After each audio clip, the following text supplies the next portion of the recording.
सबसे प्यारी है, माँ तू जग में न्यारी है। माँ तू सबसे प्यारी है, माँ तू जग में न्यारी है।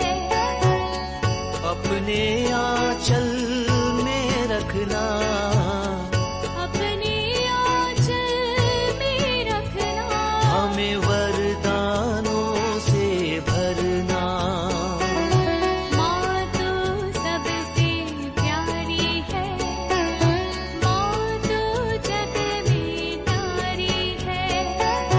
माँ तू सबसे प्यारी है, माँ तू जग में न्यारी है।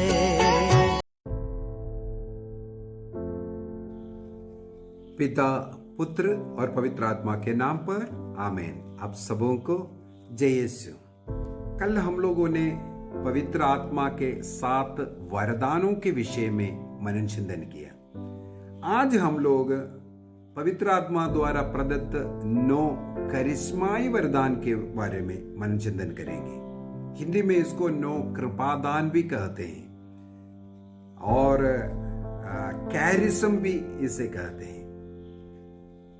कुरिन्थियों का पहला पत्र उसके अध्याय 12 वाक्य 7 से हम लोग पवित्र आत्मा के इन 9 कृपादानों के विषय में या कैरिस्मेटिक गिफ्ट के विषय में लिखा हुआ पढ़ते हैं। मैं थोड़ा सा पढ़ देता हूं। वह प्रत्येक को वरदान देता है जिससे वह सबों के हित के लिए पवित्र आत्मा को प्रकट करे। किसी को आत्मा द्वारा प्रज्ञा के शब्द मिलता है, किसी को उसी आत्मा के द्वारा ज्ञान के शब्द मिलते हैं और किसी को उसी आत्मा द्वारा विश्वास मिलता है।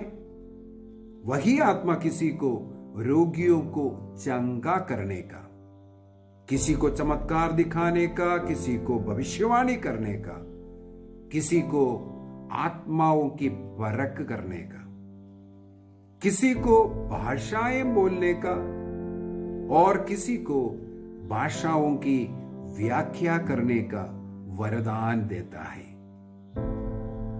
तो 1 कुरिन्थी चैप्टर 12 वर्स 7 to 10 हम लोगों ने पवित्र आत्मा का 9 कृपादानों के विषय में मनन चिंतन किया। ये कृपादान और कल जो सीखा हुआ 7 वरदान, इनमें क्या अंतर है? ये वरदान क्या है, ये कृपादान क्या है, या कैरिज्म क्या है? इसको थोड़ा सबसे पहले सीखने की जरूरत है। कल के उस क्लास के अंदर बार बार हम लोग यही मनन चिंतन कर रहा था, ईसा मसीह में जो आत्मा है वो आत्मा प्रज्ञा की आत्मा है, ज्ञान की आत्मा है, बुद्धि की आत्मा है, सुमति की आत्मा है, ईश्वर भक्ति की आत्मा है। इस प्रकार हम लोगों ने सीखा। लेकिन आज हम लोग जो कैरिस्म सीख रहा है, इसके अंदर सबसे पहले लिखा हुआ ही बात क्या है, वाक्य 7, उसको समझना है।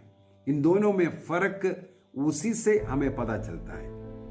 वह प्रत्येक को वरदान देता है, एक कृपादान देता है, जिससे वह सबों के हित के लिए पवित्र आत्मा को प्रकट करे।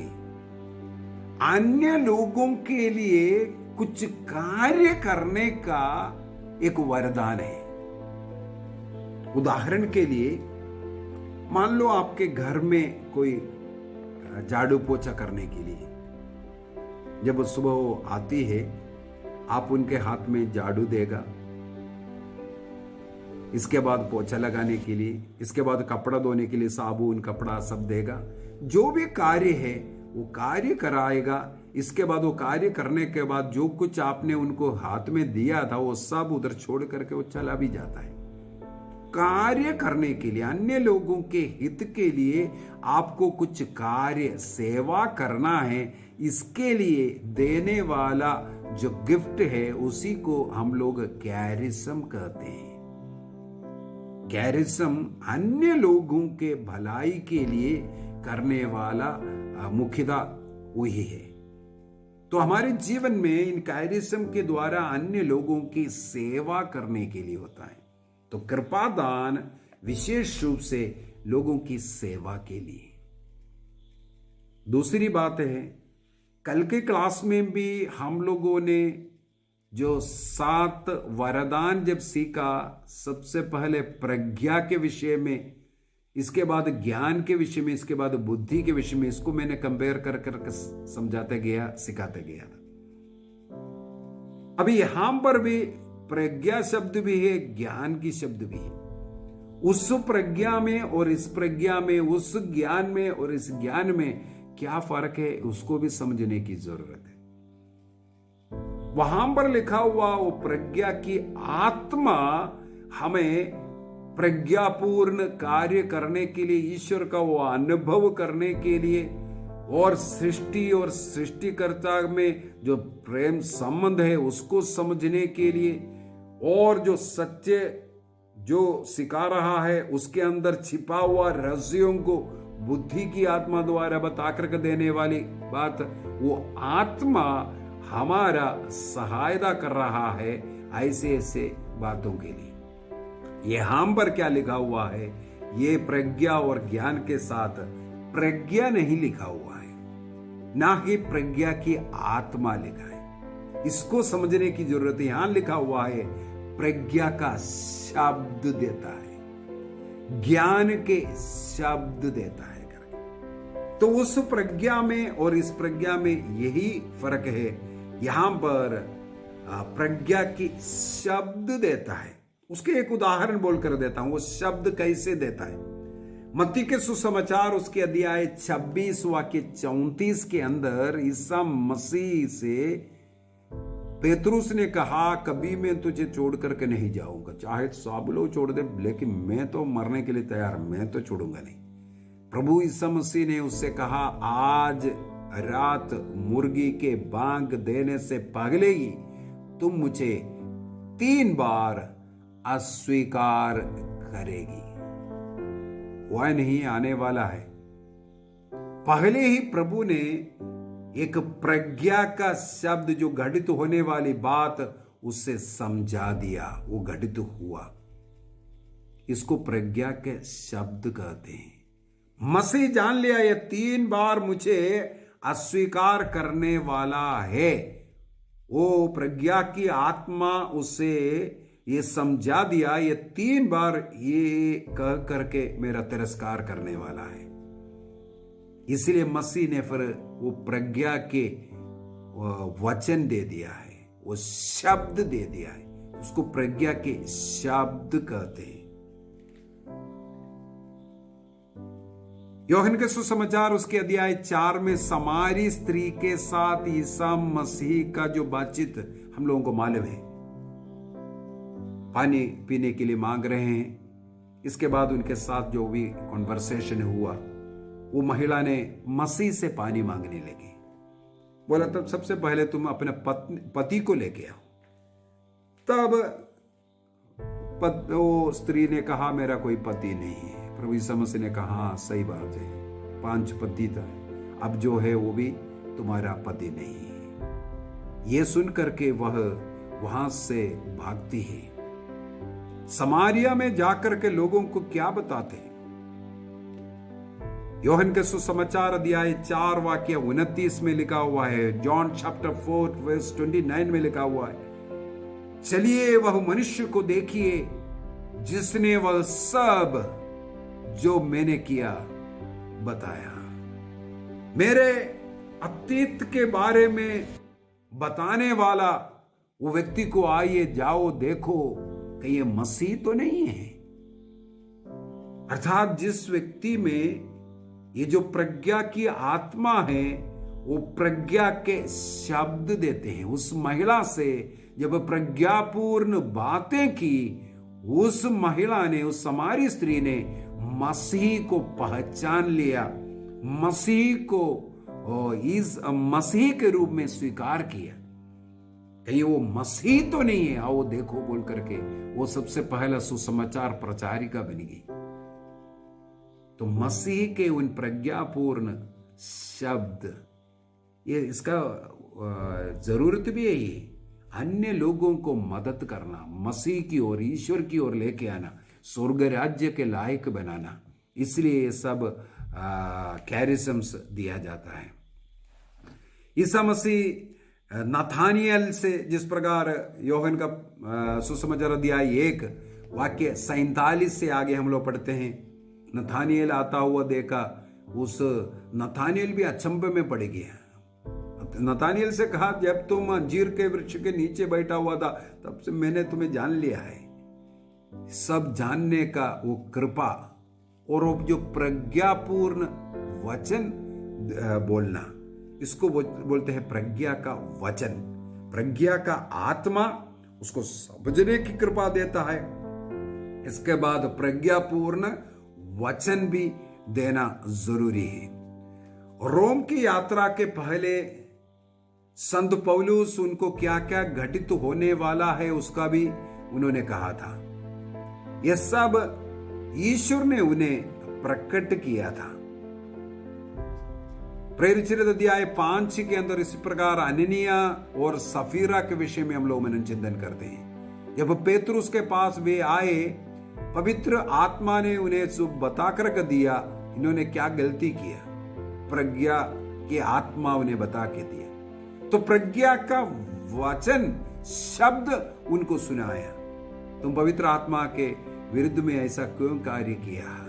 यह सब बोल करके उनसे जो बातचीत करना, यह है प्रज्ञा का शब्द जिसे हम लोग कहते हैं। अभी ज्ञान के शब्द में जाते हैं। ज्ञान की शब्द को हम लोग नॉलेज कहते हैं। पवित्र आत्मा के जो प्रकाशन के द्वारा कुछ बातों को मालूम पढ़ना और उसके अनुसार बातचीत करना, बात करना, इसको हम लोग ज्ञान के शब्द कहते हैं। मैंने कल के एक उदाहरण, जो हेरोदिया पक्ष के लोग मसीह को फंसाने के लिए आए, कैसर को कर देना है कि नहीं, उस समय पर मैंने कहा था ईसा मसीह ने प्रज्ञा के आत्मा के कारण उनको पता चल गया मुझे फंसाने के लिए ये कार्य कर रहा है, तो उन्होंने ज्ञानपूर्ण एक शब्द उनको बता करके दिया। कैसर का कैसर को दे दो और ईश्वर का ईश्वर को दे दो। यह है ज्ञान का शब्द। तो इस प्रकार अनेकों जगह पर ईसा मसीह जैसे वे विचार में पकड़े हुए के कल उदाहरण बताया था, वहां पर भी ज्ञान के शब्द प्रज्ञा से समझ में आया और ज्ञान का शब्द बोल करके प्रभु ने उस स्त्री को बचाता हुआ हम लोगों ने कल मनन चिंतन किया था। तो ज्ञान का शब्द और प्रज्ञा का शब्द, वहां पर ज्ञान की आत्मा और प्रज्ञा के आत्मा था। तो कैरिज्म में तीसरा में जाते हैं विश्वास का। 3 प्रकार का विश्वास हम लोग पवित्र बाइबल से देख सकते हैं। 3 प्रकार का है। सबसे पहले एक लौकिक जो विश्वास है। लौकिक विश्वास का क्या मतलब है? मान लो आप कहीं सफर कर रहा है, एरोप्लेन में सफर कर रहा है, आप प्लेन में इसलिए चढ़ गया, आपको एक विश्वास है 1 घंटे के बाद आपको आपके जगह पर पहुंचा देगा। बस में चढ़ रहा है या कहीं और कार्य कर रहा है, ये इस विश्वास के साथ है।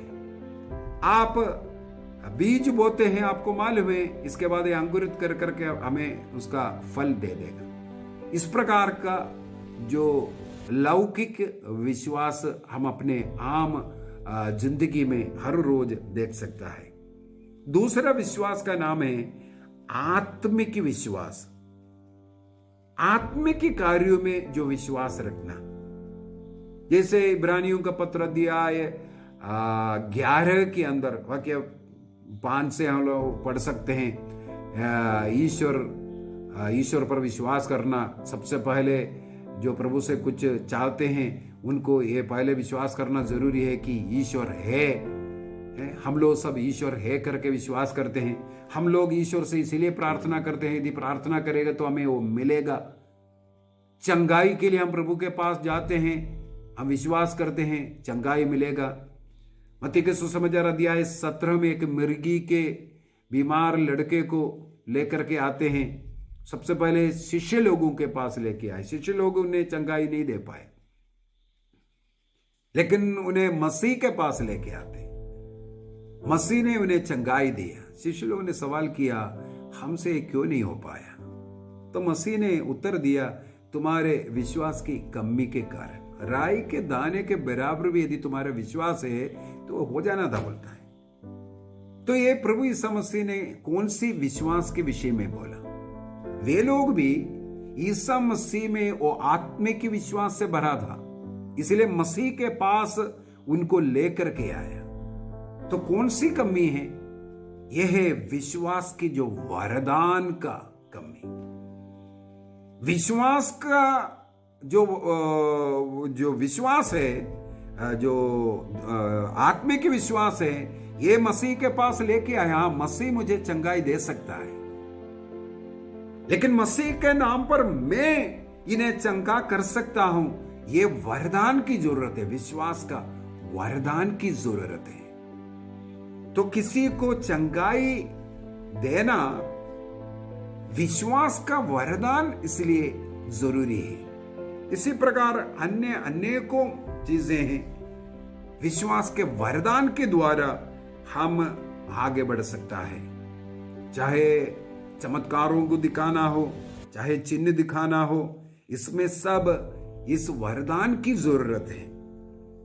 नबी एलिया के विषय में हम लोग देख सकते हैं। नबी एलिया आकर के सबसे पहले कहते हैं, जब तक मैं नहीं कहूंगा धरती पर ना पानी बरसेगा ना ओस गिरेगा। देखो कितना भयंकर विश्वास के साथ उन्होंने कहा। 3.5 वर्षों तक भूमि पर इसके बाद बारिश नहीं हुआ।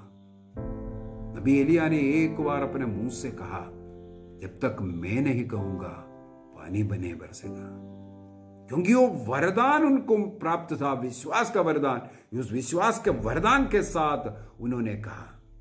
इसके बाद हम लोग देखते हैं बाल के जो नबी लोग हैं उनके साथ एक शर्त, तुम भी बलि अर्पित करो, एक आकाश से आग उतर करके उसको भस्म करना है, तुम प्रार्थना नहीं करना।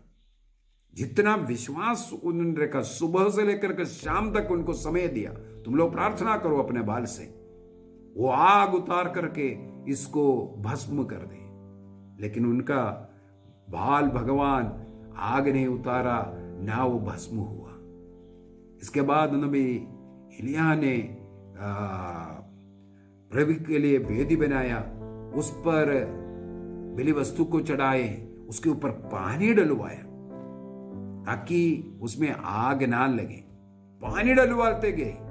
इसके बाद विश्वास के वरदान प्राप्त एलिया जब विश्वास के साथ प्रार्थना की, आकाश से अग्नि उतर करके उस बलि वस्तु को भस्म किया। यह है विश्वास का वरदान। तो विश्वास का 3 पार्ट है, उसमें विश्वास का वरदान हमें प्रभु के साथ रहकर उनके कार्यकलापों को देखकर उस आत्मा से भरने की जरूरत है। प्रभु की उस आत्मा हमें विश्वास का वो वरदान प्रदान करता है। तो पवित्र आत्मा के एक विशेष कृपादान है, कैरिज्म है।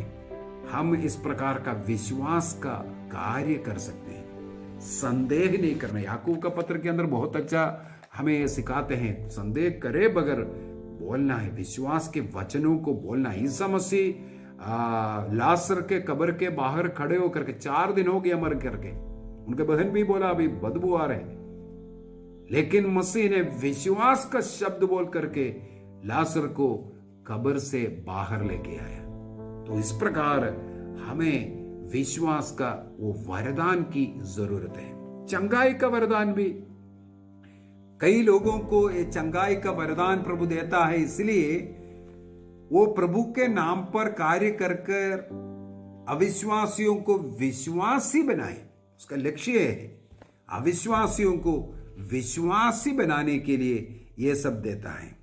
बाइबल के अनुसार किसी भी व्यक्ति का बीमारी का 2-3 कारण है। सबसे पहले उदाहरण के तौर पर हम लोग ले सकते हैं, पाप एक व्यक्ति में अनेकों प्रकार का बीमारियां लेके आते हैं। बाइबल के अनुसार बीमारी लेके आने वाला दूसरा शक्ति है शैतान। अनेकों लोगों का बीमारी का कारण शैतान भी है। तीसरा है जो रोग के जो कारण, जो शरीर में जो कीटाणु है वो रोगों को फैलाने वाला, इसके कारण। तो पाप के कारण यदि बीमार है उनको पश्चाताप करने की जरूरत है। पश्चाताप की ओर उनको लेकर के जब जाएगा तब उन्हें चंगाई मिलता है। जिस पर शैतान के कारण है उस शैतान को उनके जीवन से, उनके शरीर से हटाना जरूरी है, तब उन्हें चंगाई मिलता है। और प्रभु के विशेष कृपा के कारण जो रोग के जो रोगाणु है उससे भी उस व्यक्ति को मुक्ति मिलता है। उदाहरण के लिए ईसा मसीह ने जो अर्धांग रोगी, मार्कुस का सुसमाचार दिया है 2 वाक्य 1 से हम लोग पढ़ते हैं। एक अर्धांग रोगी को 4 लोग लेकर के आए। उस अर्धांग रोगी से प्रभु ने कहा, बेटा तुम्हारा पाप क्षमा हो गया। उसका पाप क्षमा के द्वारा उसका चंगाई हुआ। योहन के सुसमाचार अध्याय 5 में भी 38 वर्षों से कुंड के पास पड़े रहने वाला यह व्यक्ति वाक्य 14 में जाकर के हमें पढ़ता है, इस समस्या उसे मंदिर में जब पाया, कहा अभी दोबारा पाप नहीं करना। अर्थात उसका अर्धांग रोग का कारण भी पाप था। 18 सालों से झुकी हुई महिला को सभागृह में चंगाई दिया। प्रभु ने कहा 18 वर्षों से शैतान ने उन्हें झुका कर रखा है।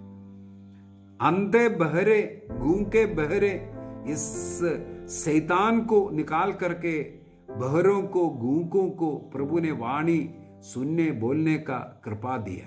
अर्थात वो शैतान का कार्य था। मार्कुस के सुसमाचार अध्याय 1 के अंदर पेतरुस का 7वां बुखार से तड़प रहे थे। उनके पास आकर के उनका हाथ पकड़ा, बुखार को डांटा और उन्हें चंगाई दिया। वो सब बीमारियां, जो रोग का जो कीटाणु है, इसके कारण वो होता है, उसको भी प्रभु ने चंगाई दिया। तो रोग का कारण समझ करके जो चंगाई का कृपा जिसको मिला है, वो कृपादान का इस्तेमाल करने का कृपा मिलता है। इसका रोग का क्या कारण है उसको समझकर उसके अनुसार उसके साथ प्रार्थना या वचन दे करके उसे चंगाई प्रदान करता है। बाइबल के अंदर रोगियों के ऊपर तेल लगा करके चंगाई करने के विषय में भी लिखा हुआ है। अनॉइंटिंग ऑफ द सिक वो पुरोहितों द्वारा करते हैं। ऐसे अनेकों तरीका बाइबल के अंदर लिखा हुआ मिलेगा। अगला है चमत्कार दिखाने का। चमत्कार का क्या मतलब है? प्राकृतिक नियमों से परे जो हो रहा है उसको हम लोग चमत्कार बोलते हैं। या जरूरत लोगों का मदद करने का एक तरीका भी है। भूखों को देखा मसीह ने एक चमत्कार करते हुए रोटी का चमत्कार किया, उन्हें भूख मिटाया।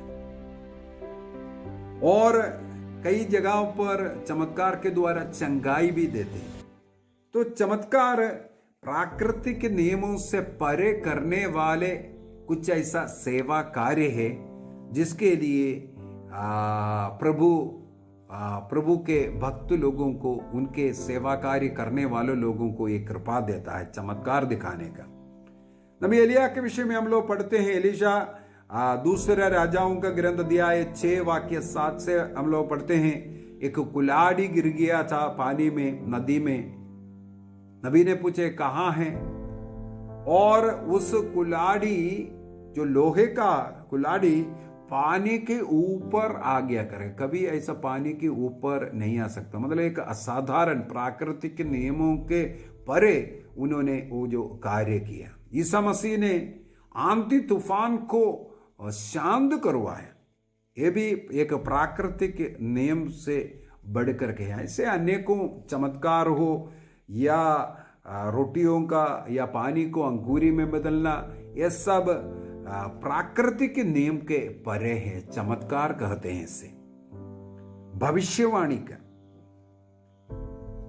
कलीसिया का उन्नति के लिए, आत्मिक उन्नति के लिए भविष्यवाणी का जो वरदान है इसको इस्तेमाल करते हैं।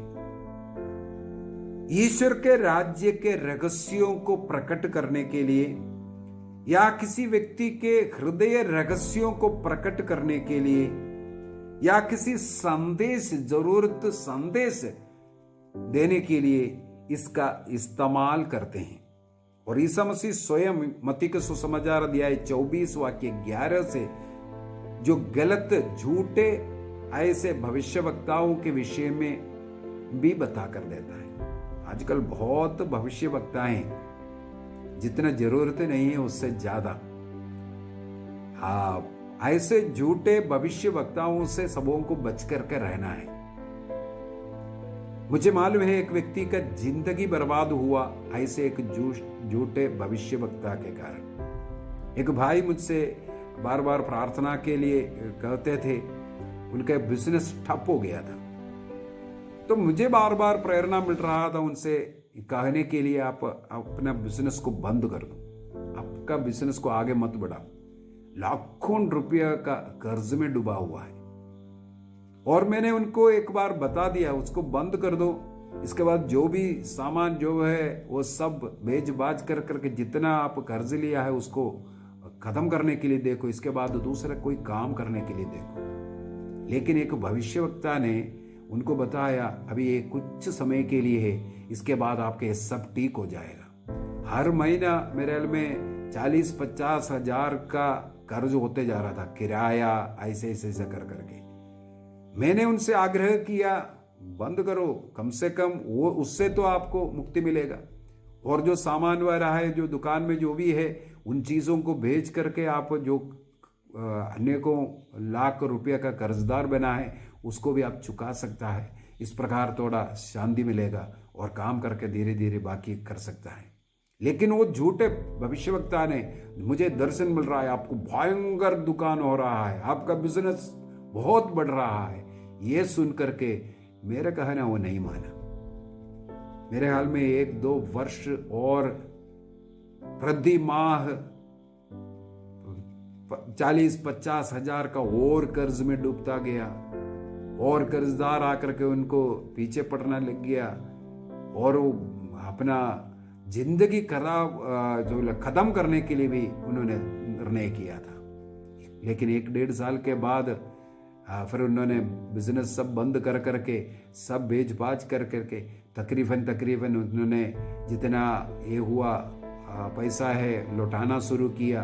इसके बाद कहीं नौकरी प्रभु दिया, उसके द्वारा वो आज शांत जीवन जी रहा है। तो इस प्रकार झूठे नबियों के पास मत जाइए। अनेकों लोगों का एक रीति है, ब्रदर जी बताइए मेरा जीवन में ये समस्या हो रहा है, ऐसा है वैसा है, मत जाइए, ब्रदर के पास मत आइए।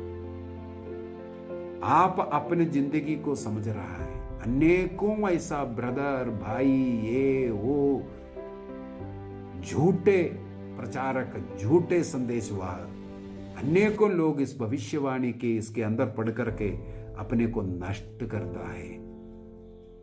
हाँ, प्रभु यदि आपको मार्ग दिखाना है किसी के द्वारा है तो सही मार्ग, आपका भी ज्ञान प्रज्ञा का इस्तेमाल करने की जरूरत है, उस व्यक्ति को पहचानने की जरूरत है।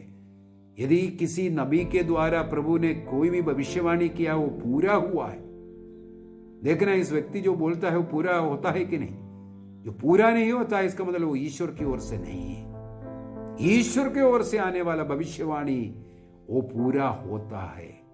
मनुष्य के बारे में, उनके भविष्य के बारे में, उनके अतीत के विषय में सब ये भविष्यवाणी की आत्मा बता करके देता है। अगला है आत्माओं की परख करने का। किस व्यक्ति में कौन सी आत्मा है वो परख करने का कृपा प्रभु हमें देता है। यूहन्ना का पहला पत्र दिया है 4 के अंदर हम लोग पढ़ते हैं, हर एक आत्मा में विश्वास नहीं करना, हर एक व्यक्ति में विश्वास नहीं करना, उनमें जो आत्मा है उसमें विश्वास नहीं करना, परख कर देखना है वो ईश्वर की ओर से है कि नहीं। और एक है भाषा की आत्मा, सबसे जो प्रचलित एक वरदान है भाषा। यदि हम लोग कुरिन्थियों का पहला पत्र अध्याय 13 वाक्य 1 को पढ़ेंगे, वहां पर हमें पता चलता है 2 प्रकार का भाषा है। एक स्वर्गदूत की भाषा है, एक मनुष्य की भाषा है। स्वर्गदूत की भाषा है, एक मनुष्य की भाषा है। इसका मतलब 2 प्रकार की भाषा के विषय में कुरिन्थियों का पहला पत्र अध्याय 13 वाक्य 1 में लिखा हुआ है। इसको समझने की जरूरत है। स्वर्गदूत की भाषा वो ईश्वर से हम बातें करते हैं, अधिकतर समय मनुष्य उसको समझेंगे नहीं। 2 कुरिन्थी अध्याय 12 वाक्य 14 में, कुरिन्थियों का दूसरा पत्र अध्याय 12-14 में संत पौल स्वयं लिखा है, उन्होंने ये भाषा सुनी है उनको, लेकिन कुछ समझ में नहीं आए क्योंकि अव्यक्त भाषा है वो ईश्वर की भाषा है। कुरिन्थियों का पहला पत्र अध्याय 14 को, 1 कुरिन्थियंस चैप्टर 14, उसको शुरू से धीरे धीरे पढ़ करके जाना, तब उस भाषा के विषय में लिखा हुआ है। भाषा आत्मा ईश्वर के साथ बात करता है। हमें भाषा में स्तुति करना है, लेकिन अन्य लोगों के लिए जब वो प्रार्थना कर रहा है उसको वो भाषा समझ में नहीं आ रहा है। ऐसे लोग हैं जिसको भाषा के विषय में भी ज्ञान नहीं है। संत पौलुस मना करता है, तुम ऐसा भाषा में प्रार्थना मत करो।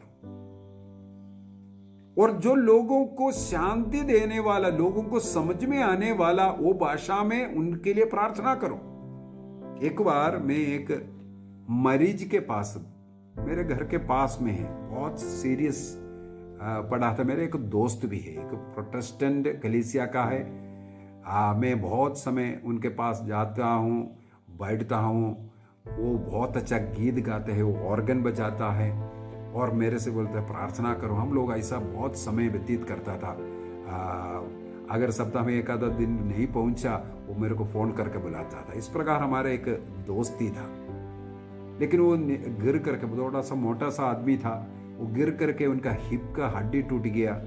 वो भी सिंगल, शादीशुदा नहीं था, तो इस कारण उसको कोई देखभाल करने वाला भी नहीं। ऐसे पड़े पड़े उनका हालत खराब हुआ। कहीं वृद्धाश्रम में उनको छोड़ने के लिए मैंने बहुत प्रयत्न किया, कई लोगों से कांटेक्ट किया, लेकिन नहीं हो पाया।